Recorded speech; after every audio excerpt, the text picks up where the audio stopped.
Hey there, we are back at Horton Vineyards, and I'm here with Shannon Horton. So happy to have you here. We're having so much fun today, actually. This is kind of nice for you too, to get a little break from doing everything. You get to hang out with us and tease with my husband, which is what everybody does. But we are so happy to have you here today. We wanted to take this opportunity to learn more about Horton Vineyard. You know, we want to know more about the winery. We want to know about the vines. So I want to start with, how did the entire, Horton Vineyard and Winery and this big massive company start? So really, my dad, like my mom said, had done very well in his other company and needed to invest in something else. He was in the wrong tax bracket.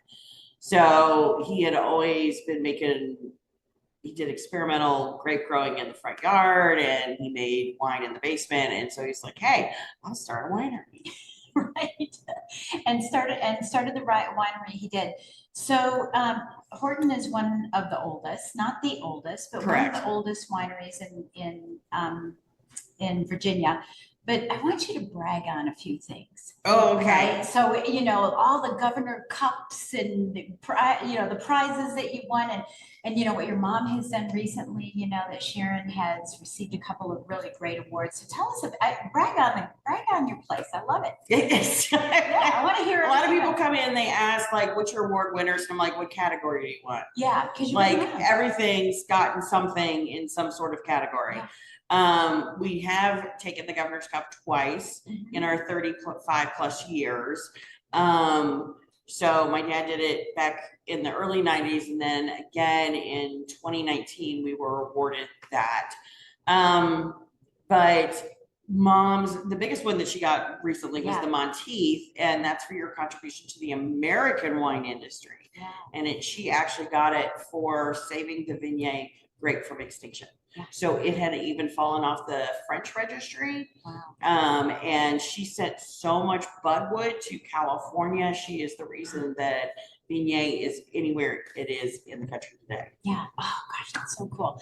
Okay, so we are going to definitely talk about the Norton. Okay. I want to talk about that. But before I do, what I think is so impressive that people wouldn't know, because you guys are going to say it, so I'm going to say it on your behalf, or have you say it, right, is the impact that your father, Dennis Horton, had on the wine industry. Yes. As a whole. And in Virginia. So share with us a little bit. Let's start in Virginia. What has he done for Virginia that's changed the ability to do whatever it is we can or can't do in Virginia? And then we'll go global. So one of his biggest philosophies was really like, don't worry about what everybody else is doing, and don't try and copy what everybody else is doing.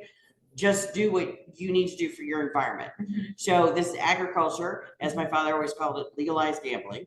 Because you're gambling on the grapes. Right. You're gambling on the weather. You're gambling on this season, what's going to happen. Right. But so you need to find something that works more for your climate. And that's why he did a lot of research in France and found the parallel was the same, and their conditions were the same. So that's why he experimented with a lot of grapes. He's known for pulling up more grapes than most people have ever planted. And he never was afraid to experiment. He didn't do 1 or 2 or 5 plants. He did 1 or 2 or 5 acres when he put things in. Yeah. He brought a lot of different grapes to the East Coast and to Virginia itself. That's one of the bigger things. He also, he always said that everybody needed to send a check to Sutter Home, because they put a little bit of sugar in their wines in the 70s, and then that opened up a brand new market. So it's one of the reasons we have 18 different varietals, but we have 63 active labels. Yeah. So there's all kinds of different renditions of the same grape in different ways. He also thought it was kind of silly that a winery couldn't make port. Right. That they couldn't have brandy on site. Yeah. They couldn't have a fortified wine, and that you had to go to an ABC store to buy port in the state of Virginia. It was not allowed to be. Yeah, it happened in a winery. In a winery, or where other wines are sold. So a wine shop couldn't sell it because of the increase in alcohol. So he lobbied and got the law changed so that a winery could have brandy on site. They could make the product. They could and that a wine shop would be able to actually sell it because it is a wine product. Right. And that stands still to this day. Yeah. Well, I just went through the tour, right? You took me through Yeah. the tour, and you have brandy on site, but you're the only. I'm one of the few. One of the There are very, many very people few. that make a port or a port style wine. Right. Some of them have to send it to another place because they don't have the other license Right. to be able to have the brandy on site. Right, but you have it on site, which I Yes. love, and I just love that. I think that's really cool. There's a lot of things that your father did to ensure that the wine industry, Kept going. would keep going. I mean, all kinds of little things that I'm sure we haven't even talked about. Okay, I want to talk about, and I think that's great. I think you should be so proud of that. I want to talk about Norton. We were walking in the Horton vineyard. Norton, yeah. We were walking in, right, and I was like, oh, and I told your mom, I get so upset when my last name doesn't allow for marketing. And I was like, the Horton Norton, what are the odds Yes. that would happen? But there's so many myths and rumors and stories about how Norton started, and why Virginia, because when you go someplace else, no one knows what it is. So it is a native Virginia grape. Dad said that our state was really blessed because not many states have a native grape. Right. So it was cultivated and created outside of Richmond in the 1800s by a Dr. Daniel Norton. That's the grape's name, Norton. And there's a great book about the history of all of that and Dr. Norton's struggles with it, called something in the vine. I can't. Like Business on the Vine. The wild vine. The wild vine. I do believe. I did hear about that, Yeah. because it's pretty. So we're chapter 3. Okay. So he did a lot of extensive research, but basically, as it seems, the story goes, the the grape got to the Mississippi. So it was not only in Virginia, but outside of Virginia, and it got beyond up to the Mississippi. And during Prohibition, Norton is a very tart grape. It has high acid. Yes, you don't want to ever taste it from the vine. Or you can. It's just not fun. You got to pop it out of the skin and just taste the meat. Do not chew on the skin. Yes. It's highly tannic, which is great because then it allows for lots of aging. Right. So it was Missouri that kind of kept it alive. Yes. And at Stonehill Winery, which is in Hermann, Missouri, which is my dad's hometown. So he grew up there. They actually have one part of their vineyard can actually trace the provenance of the budwood back to Richmond, Virginia. Yeah. And that's where our budwood came from. And then Lucy Morton has been doing huge research on Norton itself. She actually, for the last 2 years, has done constant filming in our vineyard to watch it actually bloom and to actually to bud and be harvested and all of that. Yeah. So she's got some extensive research that she's done on it too. Yeah. So you have something in your vineyard that was smuggled in. Well, there's always smuggled stuff. Nobody talks about that stuff. Like, we don't talk about that stuff. I don't know where it came from. I don't know. But it's very special. I mean, you can well, not even Bruce Stockland did an interview one time, and Dad was in France with a whole bunch of other viticulturists and people and French vineyards, and Dad just took out his shears and started cutting stuff. We're just like, really?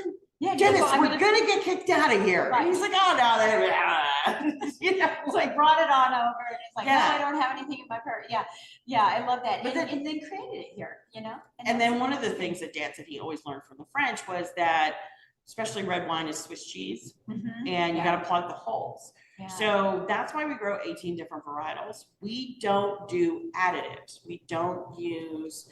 There are things that you can buy. That you can purchase, that you can put into wines that can kind of alter the taste, give you a better mouthfeel, do this, do that. And instead, we grow 18 different varietals. So if I need something, if I need more tannins, I don't have to add tannin powder. Yeah. I can just go get a barrel of Tannat. Right. And put it into the wine. Well, because you have so much. Yeah. Like that's why he grows all those different varietals, because they go together. Yeah. And sometimes you need a little bit of acid. Well, if I need a little bit of acid, I'm going to add this. If I need a little bit of this, I'm going to add that. So, I mean, even the federal government, when you have a label that has a varietal name on it, you get a couple of percentages. You get it up to, so it needs to be 75% I like to caution it and put it at 85%, but you've got all that other percent. You got 15% to play with. Yeah. So like if your wine's really great, but the mid palate's a little weak, well, maybe you could add this and that'll bring it up. If I'm lacking in a little bit of fruit, I'm going to add a little bit of Melback because that one is so fruit forward. Right. So in those kinds of things, It's just fascinating. Yeah, it is. It's fascinating. I saw your daughter downstairs, right? Yeah. In the chemical room, the lab, you know, and that's Yeah, really she's what getting it's all of our grape contracts together. Yeah. So we sell a lot of our fruit and try to sell a lot of our fruit, some of it inside the state, sometimes outside the state. Yeah. We've gone as far as Pennsylvania, and down to Georgia. Yeah. So. Wow, beautiful. I know, it's wonderful. First of all, thank you so much for having me here today.